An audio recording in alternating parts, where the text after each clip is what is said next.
Hey guys, Greg here.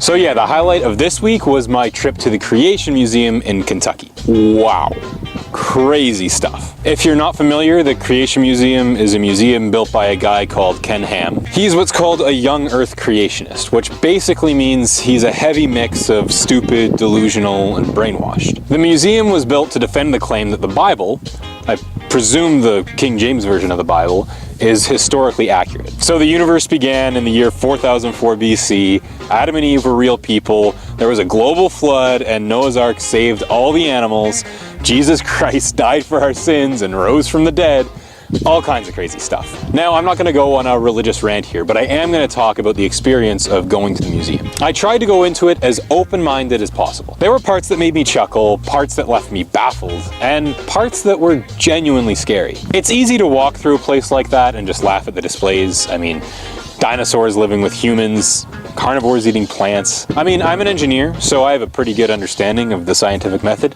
but I mean, I'm no evolutionary biologist. I'm no cosmologist. And even I never had to think twice about anything in the museum. It's all bullshit.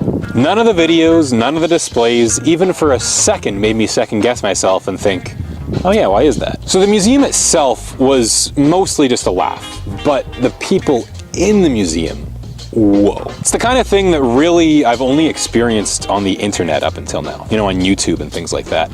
Maybe experienced it in small doses with people I've met. But seeing so many people packed into this one place that are so deluded about the world that they live in, it was eerie. No shortage of atheist bashing, gay bashing, parents lying to their children and telling them not to believe what they hear in science class. That was really the scariest thing for me, was the kids. Because the museum's tailored towards kids. All kids love dinosaurs and animals. But they should be in natural history museums, not in places like this that are under the guise of a science museum. I went to see this musical performance. So it's this guy up on a stage with a guitar singing songs about the lies of evolution, the sins of homosexuality, the delusions of atheism. And the kids are singing along, you know, because the songs are like kiddie songs. Let's see what else. Oh, I went to this video presentation in like a planetarium type thing that was trying to explain how light could travel faster than the speed of light, like God made it travel faster than the speed of light. So light from 1 billion light years away could get here in 6,000 years. Of all the areas of science that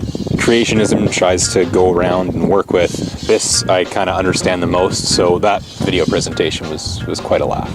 I also went to this presentation about the human body. It was kind of like science class without the science. This guy talking about how the human body could not have evolved. I did ask some questions there. In fact, there was a rather lively discussion after the presentation.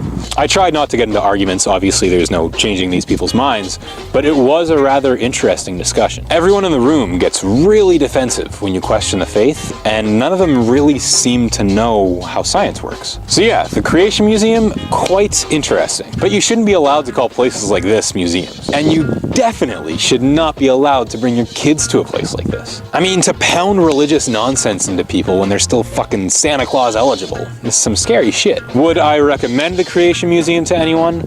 Only if you're already a creationist, or you're someone like me who's incredibly interested in religion and the effect that it has on people.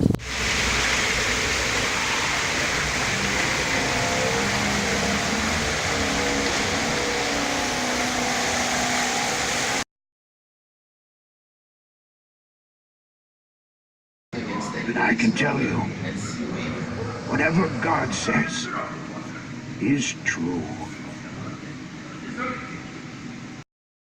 So, what else did I do this week? I tried to go to Mammoth Cave National Park, but it sold out of cave tour tickets. I went to Abraham Lincoln's birthplace. That was actually pretty cool. He was born in this tiny wood cabin in Kentucky, and his parents basically just lived off the land. Very humble beginnings for Abe Lincoln. I entered Ohio and drove along the Ohio River, crossed the river into West Virginia. I went to Moundsville, which actually gets its name from a giant mound, like a huge mound of dirt built by an ancient civilization. In fact, West Virginia is famous for all its archaeological sites. It's well known for that. And at the mound, they have a museum all about it. So yeah, just a little taste of West Virginia and then back to Ohio. Made my way up to Akron, and that's where this week ends. So thanks again for watching. Like, comment, subscribe, and as always, I will see you same time, different place next week.